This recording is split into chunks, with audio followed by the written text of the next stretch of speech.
চাকরি করি তো এই জায়গায় এখানে সমস্যার কিছুই নেই না ভাইয়া। না হ্যাঁ, আমি আমি কি জানি জায়গায় মানে এখানে তো যেহেতু স্থানীয় লোক আছে, এরা এই কমিশনার আছে তো ভাই হারুন ভাই, আমি আর থেকে নিতে পারি না, আমাদের সাবেক কমিশনার জি যেহেতু স্থানীয়, এই যে দোতলায় থাকে এই হলো স্থানীয় একদম, এরা তো এখানে মনে হয় যে 100 বছর উঠবে। আচ্ছা, এগো থেকে নিলে ভালো হয়। এই যে বিল্ডিং এর দোতলায়, এই বিল্ডিং এর দোতলা। হ্যাঁ এরা এরা একদম সামনাসামনি থাকে। আচ্ছা, এরা বলতে আমাদের চেয়ে তাদের দা একটু ব্যক্তি মানে বেশি, তারা এভাবেই ভয়ে অনেকে কথা বলা এড়িয়ে গেছে, আবার কেউ কেউ বলেছেন মন রাখা কথা। উলফত প্লাজায় দোকান রাফাত ফ্যাশন ছিল, এখন এই জায়গায় আমি দোকান করতেছি। তবে ওইটার সম্বন্ধে আমি 20 বছর আমি এই এলাকায় ব্যবসা করি, ঠিক আছে, 9 নম্বর ওয়ার্ডে। শুনি যে তাদের সাথে মামলা চলে, ঠিক আছে।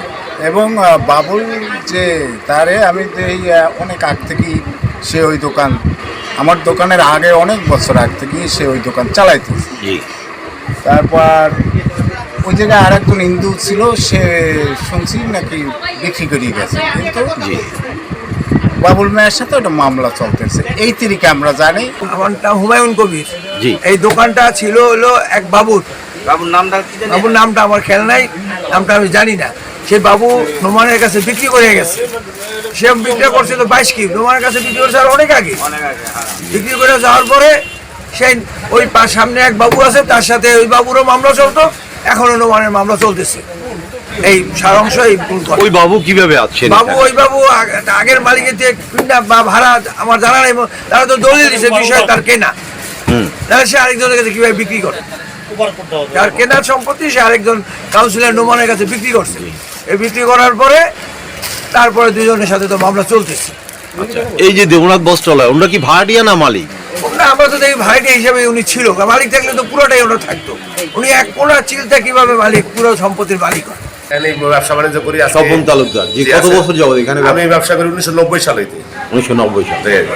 আপনি আপনার প্রতিবেশী এই যে দেবনাথ বস্ত্রালয় এবং এই যে নোমান সাহেবের মামলা, আর এখানে যে মানে রাজেন্দ্র কুমার রায়ের যে সম্পত্তি, এই সম্পর্কে আপনি কতটুকু জানেন? কি এটা আমি জানি 90 সাল হইতে আগের তো জানি জমিটা হলো একটু রাজেন্দ্র কুমার সাথে একটু সমস্যা ছিল, কিন্তু দীর্ঘ 20 বছর ধরে নোমান সাহেব কেনার পরে তার সাথে একটু এই মামলা মমতা দখল, এই সুনীল কুমার শাহর সাথে একটু ঝামেলা ছিল। তারা দুজনে উভয় বাড়িতে ছিল, কিন্তু মালিক ছিল দেবনাথ বস্ত্রালয়। দেবনাথ বস্ত্রালয় মালিক বাবুল দেবনাথ, আর তার যে ওয়ারিশ যে সম্পত্তির মালিক তার নাম হলো মালতী রানী। মালতী রানী আর বাবুল দেবনাথ হলো ওইটার পাওয়ার দেওয়া হয়েছে বাবুল দেবনাথকে। বাবুল দেবনাথ পরিচালনা করে। আর আমরা আবার ব্যবসাদারও দেখে গেছে, এটা আমার ব্যবসাদার ব্যবসা করে আরো 60 বছর আগে হইতে, আমি দেখতেছি 90 সাল হইতে। হ্যাঁ, তাহলে এখানে টোটালে জমিনটা বাবুল দেবনাথেরই। দেখতেছে এটুকুই যে যে যেখানে আছে সেখানে মামলা করতেছে। এই মামলার তো আমরা চকবাজার ব্যবসায়ী চাই না এই মামলার মাঝখানে যাইতে। আমরা একটাই চাই, কোর্ট যাকে দেবে সেই মালিক সেই নেবে, আমরা কারো পক্ষে নাই কারো বিপক্ষে নাই। বরিশালের চকবাজারের দেবনাথ বস্ত্রালয়ের এই ছোট্ট টংঘরটি এবং এর মালিক 80 প্রায় বয়সের বয়োবৃদ্ধ মালতী রানী দেবনাথ, তাকে ঘিরেই চলছে এই পক্ষে বিপক্ষের যুক্তিতর্ক। অনেকেই যুক্তি দিচ্ছেন, যেহেতু তিনি 50 বছরের অধিক এই স্থানে রয়েছেন, তাই কাগজপত্র থাক বা না থাক তিনি এই জমির মালিক দাবি করতে পারেন। আবার কেউ বলছেন, চকবাজারের মতো জায়গায় যেখানে জমির দাম প্রায় কোটি টাকার উপরে, সেখানে এই মামলা অযৌক্তিক নয় বলে দাবি বেশিরভাগ ব্যবসায়ীর। যদিও ব্যবসায়ীদের অনেকেরই দাবি এই মামলার বয়স প্রায় 50 বছরের বেশি।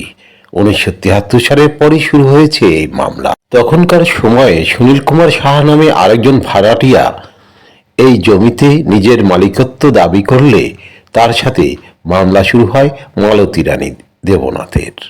আর সুনীল কুমার সাহা থেকে এই জমি পরবর্তীতে কিনে নেন বরিশালের ব্যবসায়ী ও সাবেক কাউন্সিলর জামাল হোসেন নোমান, যে কারণে 2013 সালের পর থেকে নতুন করে জামাল হোসেন নোমানের সাথে মামলা লড়ছেন মালতী দেবনাথ। যদিও আমাদের অনুসন্ধানে দেখা গেছে এই জমির প্রকৃত মালিক রাজেন্দ্র কুমার রায় চৌধুরী। 2013 সাল পর্যন্ত তার নামেই ছিল সমস্ত কাগজপত্র। 2013 সালের পর এই জমির খতিয়ান পরিবর্তন হয় এবং কামাল হোসেন রুবেল নামের একজন এই খতিয়ানের মালিক হন। তবে চকবাজারের বেশিরভাগ ব্যবসায়ী জানিয়েছেন সুনীল কুমার সাহা এবং মালতী রানী দেবনাথের স্বামী তারকেশ্বর উভয়ই রাজেন্দ্র কুমার রায় চৌধুরীর ভাড়াটিয়া ছিলেন। রাজেন্দ্র কুমার চলে যাওয়ার পর এই জমি কারো নামে লিখে দিয়েছেন বলে কোনো দলিল প্রমাণ এখন পর্যন্ত পাওয়া যায়নি। যদি পাওয়া যেত তাহলে 2013 সাল পর্যন্ত রাজেন্দ্র কুমার রায় চৌধুরীর নামেই এই জমি থাকতো না বলে জানিয়েছেন বরিশাল ভূমি অফিসের কর্মকর্তা। এদিকে উভয় পক্ষই এই জমি নিজের দাবি করে মামলা লড়ছেন। মূলত সেই আদি থেকে রাজেন্দ্র কুমার রায়চৌধুরীর মালিক ছিলেন।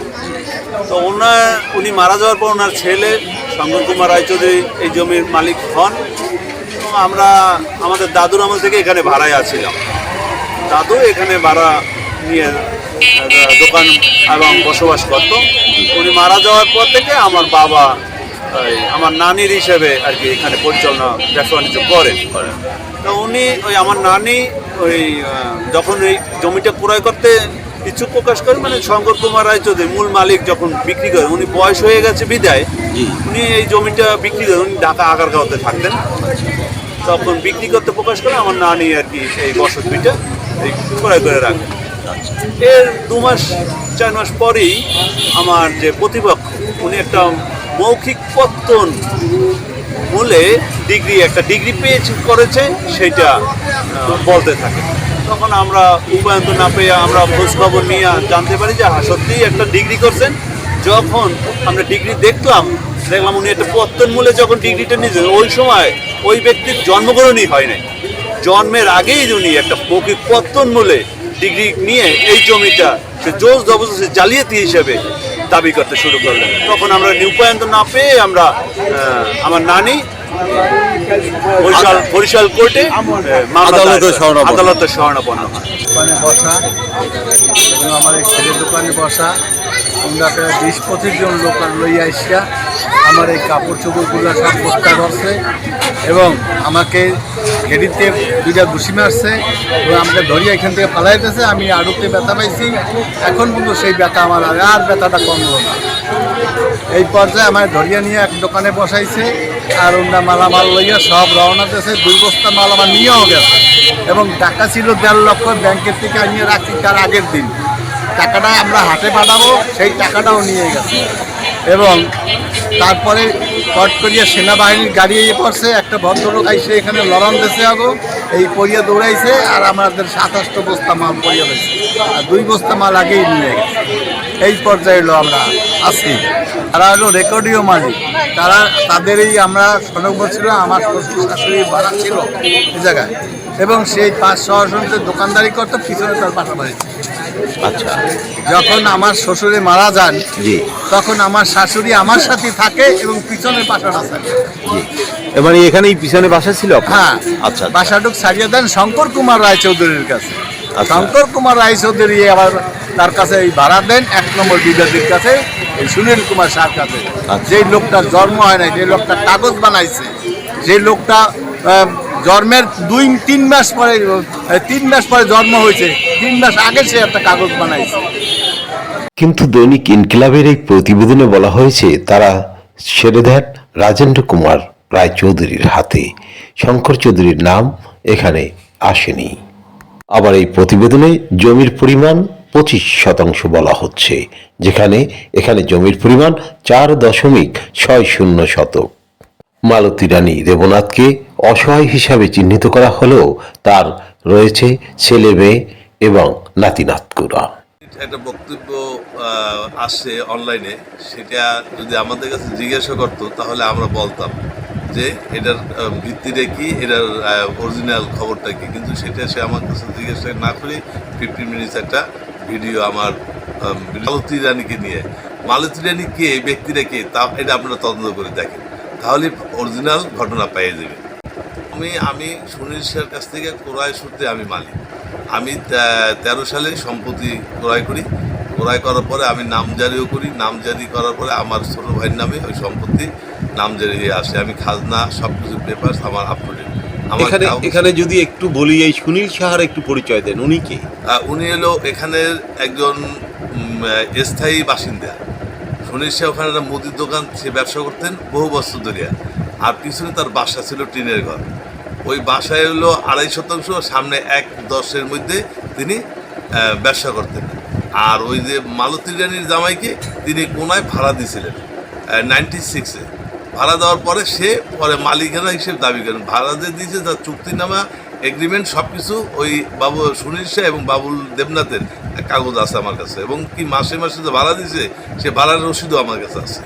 এই মামলাটা হয়েছে কি, আমি আজকে 13 বছর ধরে আওয়ামী লীগের নির্যাতনে এই যে বাবুল দেবনাথের 2 ছেলে, দেবাশিস দেবনাথ আর হলো শুভ দেবনাথ, একজন ছাত্রলীগ একজন যুবলীগ করে, একজন সাদেক কোরাম একজন শামীম কোরাম, এই দুজনের রাজনীতির পরিপ্রেক্ষিতে আমাকে বিএনপি, যেহেতু আমি মহানগর বিএনপি জয়েন্ট সেক্রেটারি, সেই পরিপ্রেক্ষিতে আমার উপর তারা মিথ্যা অভিযোগ দিয়ে আমাকে বাসায় ওই জায়গায় যাতে আমি কোনো কাজ না করতে পারি, কিছু না করতে পারি, ভিতরে না ঢুকতে পারি, সেই ধরনের আমার উপরে এই আওয়ামী লীগের আমলে ঐতিহ্যটা চালাইছে। তারপরও আমি আইনগতভাবে ভিতরে আমি কাজকাম করি, আমি আমার একটা দোকান ওখানে তৈরি করি, যার এমটি কালেকশন নামে পরিচিত। দৈনিক আজকের বাংলা .net